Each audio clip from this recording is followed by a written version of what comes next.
Yeah, how's it going, guys? It's Richard Unicorn Caller here, and I hope you guys are having a wonderful day. Today is Wednesday. We are back with a fresh set of news, so let's jump right into it. Now, going back to what we said yesterday, yesterday was messy. I don't know what was going on. I was all over the place. I was on the playground.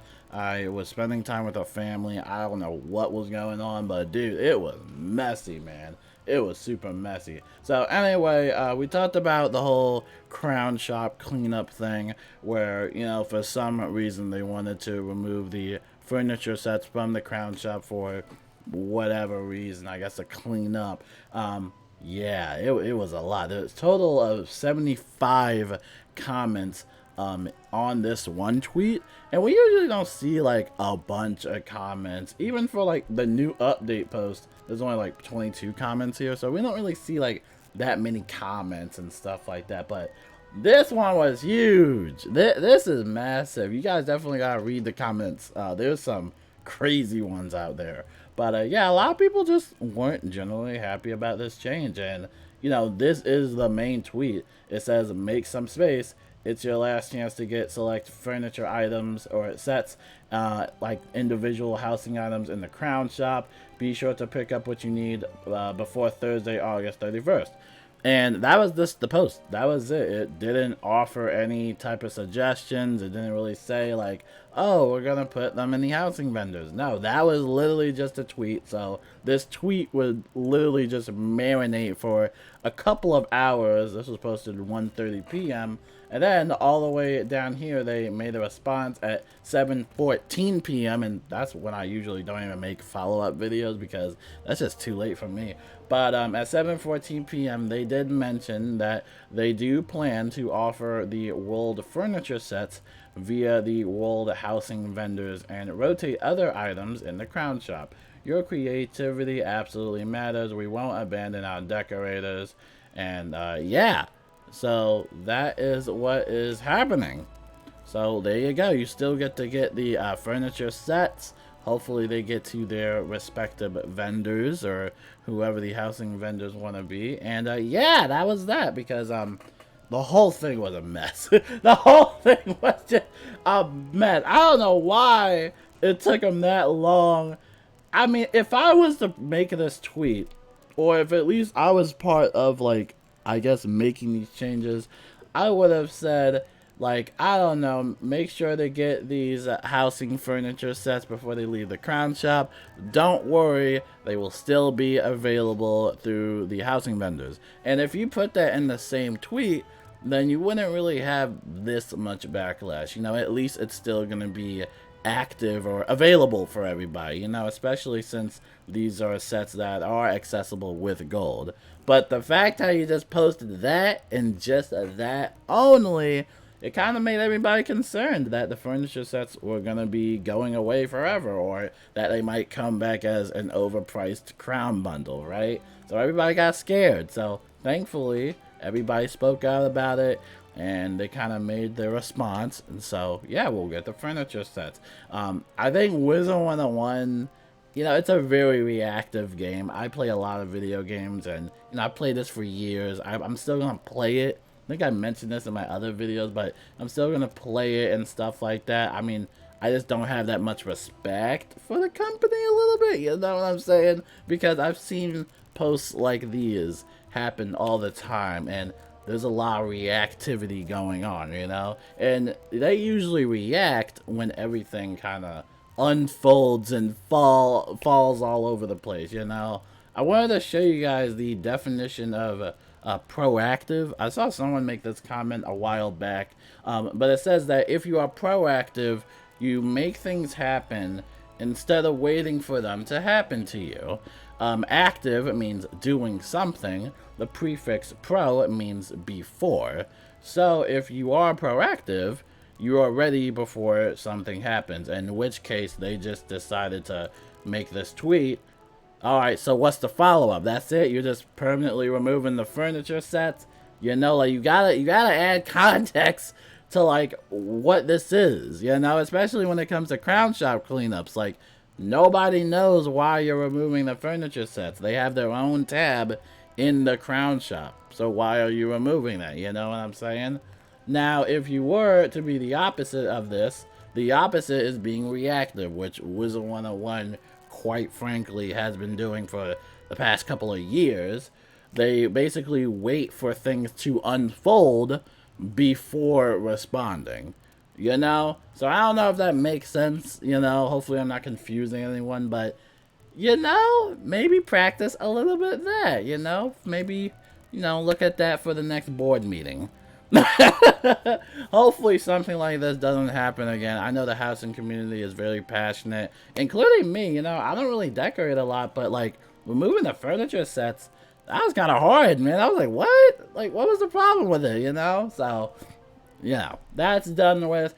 Now let's talk about the news, and then we'll get to the extra credits objective all the way towards the end of the video. I'll leave chapters in this video, by the way. So for Pirate101, they have the Tribal Crew Pack bundle, which is available. It's going to give you 6 Tribal Crew Packs for the price of 5. So get your chance at cool companions, pets, gear, and more. This is going to last all the way through the 3rd, which is, I think, actually tomorrow. So yeah, make sure you go get this while you still can on Pirate101.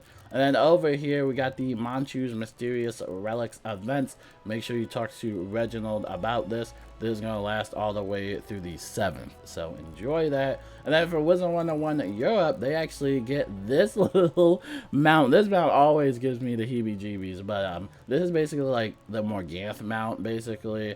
It's in the Crown shop. So if you're playing on Wizard101 Europe and you want to buy this mount, definitely make sure you check that out and have fun with that. And then over here, we got the extra credits objective. Oh, yeah, I've been waiting for this one. So this is pretty interesting. This is the latest objective. So anybody that's in extra credits, you can also do this.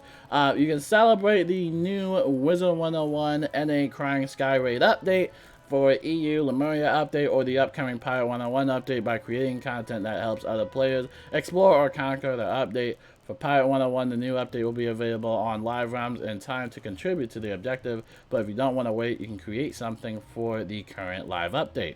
And when you're ready, share your submission, blah, blah, blah. And then the rewards for this is all the art books in Wizard101 and Pirate101, along with 2,500 crowns. Yay! I mean, I'm gonna keep it real with y'all. I don't really care about the art books. I mainly just want the 2,500 crowns, so I can just have like crowns to stitch gear. I don't really care much about the art books. It is warm, but you know, it is cool. They're offering all the art books, so pretty cool stuff. And I'm here to tell you a little bit of some tips and tricks about the Crying Sky raid, specifically the raid itself. We already talked about this update numerous times. There's the name and gender change that is available through the Magic Mirror shop. Now remember, that is a one-time type of thing. It costs 100 crowns. You gotta be a level 50, So, and then you also have challenge mode, which we're not really gonna talk much about because challenge mode is kind of its, you know, it's kind of its own thing. But one thing I am super excited for is the Azteca raid, right? That is the new Crying Sky raid, which, if I'm not mistaken, I believe still nobody has beaten it yet. So I'm not sure if that's true or if somebody's already beat it, but at the moment I haven't really seen anything pop up on the feed. But yeah, it is a pretty cool type of raid. I did the content creator raid with all the content creators. It was super fun. And like I said, I'm here to offer some tips and tricks about raiding in general, because I know raiding can be really kind of a scary experience. It's not scary if you join the right guild and you just have the right vibes with people. Then, you know, you can definitely have fun with it, including me. We have a guild available, so if you ever want to join a guild, make sure to check out the Heroic Amaranth Squad guild, because yeah, we're a pretty chill guild, you know, and we got tons of spaces left. So yeah, definitely make sure you check us out in the Discord. Check the Discord link in the description. But yeah, the one thing I will recommend about raiding is first of all, getting into a guild. You have to find a guild, and then second of all, you have to understand that raids follow PvP parameters, right? It's not like your standard type of PvE content. There's a lot of things that change within the raids, especially certain, like, I guess, spells, especially spells. Yeah, actually, that's kind of actually it. Like, mainly, like, spells. Also, the turn order can be a little different. If you're ever on the guild island, you can actually check out the raid guide, and they basically kind of show you everything. So once you enter, you can't change your equipment or spells in your deck. Raid combats work like Beast Moon, where each combatant acts in alternating team order. The spells work like they do in PvP, and you can only use spells that are allowed in PvP, so you might not be able to cast some certain spells, like, for example, like Guardian Spirit. You won't be able to, like, cast some of these spells. You can't cast Sacred Charge, Guardian Spirit, a whole bunch of stuff. You can actually cast Pigsy, and we talked about Pigsy a little bit, but if you were to upgrade on the top path, then you won't be allowed to use Pigsy in the raids. And remember that Pigsy does require a school pip, so you might not actually want to use it within the raids. But yeah, that's basically what it is. You can't use any enchants or any pre-enchanted cards. Well, that's basically like the main rule set of raids. So I highly recommend you check out your Ravenwood professor or your respective school professor, because they actually have some PvP allowed spells strictly for PvP use. And since they're only for PvP, you can actually kind of capitalize off of that in raids and kind of see what you got. So we got this, the Jin spells, those are pretty popular. We got the Scion spells as well. If they have this little sword mark on it that doesn't have an X, then yeah, it's a PvP only type of spell. But if it has like a no, like a little X across it, then that means you can't use it in PvP. So make sure you're checking your spells out for that. Another thing I also recommend is communication, which I know is kind of like a basic topic, but I see whenever I'm raiding with my own guild, we usually have a lot of miscommunication here and there. So make sure that you're in a guild that properly knows the rule set and that you can communicate, freely, and just communicate openly with each other, because sometimes there will be this strategy, or somebody does a different strategy, or they go north, you go east. Like, you want to make sure that you have a good structure in the guild. Raiding is not really hard, I would have to say, at least for the Dragonspire raid. And I could actually already say that this Azteca raid actually already makes me want to do the Azteca, not the Azteca raid, but the Dragonspire raid again, especially with all the spell changes that they've done and all that stuff. Another thing I would also recommend for at least the combat side of things is to make sure that you're not overwhelming yourself, especially when it comes to making raid pets. Bare minimum, at least for the Dragonspire raid, in our guild we only allow like at least a bare minimum of like 50 pierce, right? If you were to do on the, I guess, combat on the outside, And the reason why pierce is so important is because a lot of these mobs and bosses have a lot of resist, so you're gonna need quite a little bit of pierce, but also maintain a high damage. So definitely make sure you check out Novus if you're a level 160.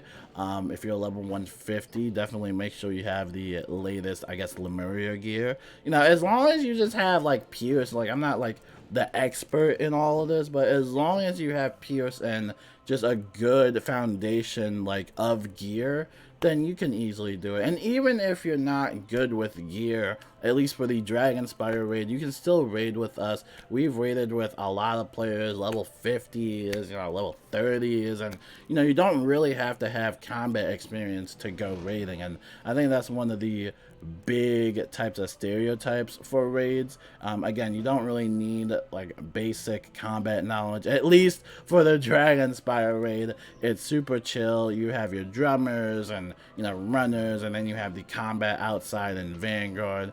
You know, it's quite simple, honestly. It's really easy when you think about it. But as long as you're in a, you know, helpful guild, you can definitely take control of it, and you can get some pretty good loot.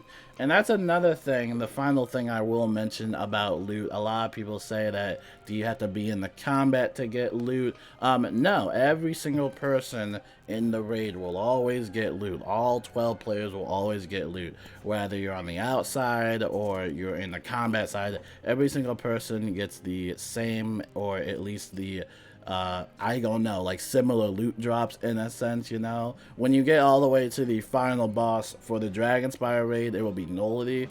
That's when you usually get all the good stuff, you know. So again, just make sure you're, you know, helping out around the guild and stuff like that. And remember, the raid gate will stay open for a total of 3 hours, which is a long time. So make sure you make a schedule for 3 entire hours, because it's a lot. I mean, I'm getting old myself, and I can't even do that. So, yep, that's all I pretty much have to offer for, I guess, raiding in general. I'll probably make more guides. I think I made guides before, but, you know, as long as you're working together, just being respectful of your wizard players and stuff like that, it'll be nice. But, one last thing, no cheating. You can't use cheat engine, alright? Don't be cheating, okay? I see some of y'all be speed hacking. Don't even try it.